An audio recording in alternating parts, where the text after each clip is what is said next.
Hey y'all, welcome to Get Wiggy with Brea. My name is Brea and today we're going to be talking about the style from Uniwigs. It's called Willow and she is a cute little bobber style and I'm excited to get into it. But before we do, don't forget to subscribe and hit that bell so you never miss your wiggy content. Alright, also like I said, this is Willow from Uniwigs. Uniwigs is a company that does a lot of budget-friendly wig options. So if you want a human hair wig but you have a budget, this would be a great place to go and check out because they have a ton of options. So back to Willow, let me do a quick 360 so you guys get a better look at what she looks like.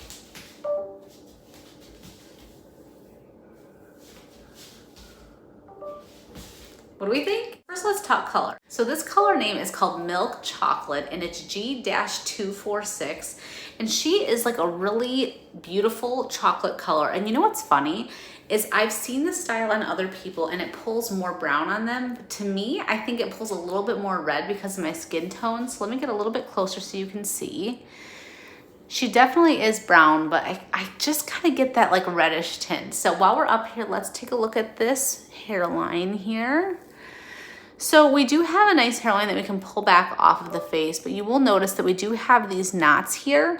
So pending whether or not seeing the single knots bothers you, you can find ways to touch it up. You can find ways to kind of cover up those knots. But otherwise, I mean, if not worried about the knots, this is a really nice hairline pullback. So this is a light density style wig. It's only about 110%, which is next to nothing. Natural human hair is between like 100 and 120. So this is almost as close as you can get to natural human hair density. So if you're wanting to be very discreet, if you're wanting to have a wig that looks like it could be your hair, this might be for you. So this wig is a petite cap. I would say that she's best for people who have a 21 to 21.5 inch circumference. I am like 21.75 and I actually feel like she fits okay on me. She's a little bit snug. So if you have a larger head or if you're up into the 22, she might be a little bit snug on you. But if you have a smaller, more petite head, this could be a good fit. One thing I did want to touch on was how the style moves. So, I mean, you can see kind of back and forth how she's moving.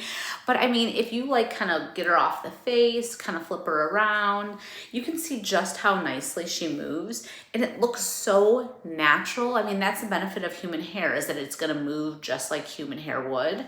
And so it's just something to keep in mind if you're like, okay, do I dabble into the human hair space? Is it worth the money? This might be a great way to start dabbling into human hair without paying thousands of dollars for it. Now that we've taken a look at the outside, let's look underneath the cap. All right, so let's take a look at this cap. So we do have a top comfort lace cap here. So you're gonna have a very comfortable, nice looking cap. We have a full mono top so you can part it wherever you would like. And as you can see, we do have an uncut lace front. So it went from temple to temple here. And the thing with this one is you can kind of customize it however you want to. So generally I do about like a ½ centimeter away from the hairline because you can always cut more, but you can never put it back. So I'm always a little bit more careful. Let's keep turning here. So you can see we have these silicone ear tabs and I do like those because I feel like then you don't have to worry about the slipping quite as much. I tend to wear a wig grip or usually generally a wig grip underneath my wigs. So I don't have to deal with that quite so much. But if you're somebody who you might not like to wear a wig grip quite as often, this might be a good feature for you. So if you keep turning, you'll notice that we have a closed wefted cap. I can kind of feel the wefts underneath, but it's nice and covered here. We have a little bit more silicone here at the nape, and then we have some bra strap adjusters here, so you can adjust it to fit your head however you would like. But overall, a really nice looking cap. Let's sew her back on so we can take a look outside. All right, guys, so we took a look at the cap. Let's take this one outside so we can take a better look at this color. All right, also, here we are in the sunroom. So, I mean, I feel like this kind of gives you a more better vibe as to why I was saying it was pulling a little bit red for me, but still a really beautiful color. But let's take it outside. Here we are. So as I mentioned, it is a chocolate color. So looks really gorgeous. All right, also look at this one inside, outside, underneath the cap. Overall, I think it's a great style for somebody who wants to experiment with human hair, wants a short, cute little bobber. I think that because she comes in at a lower price point, she's about a $400 wig. I think that this could be a great option for somebody.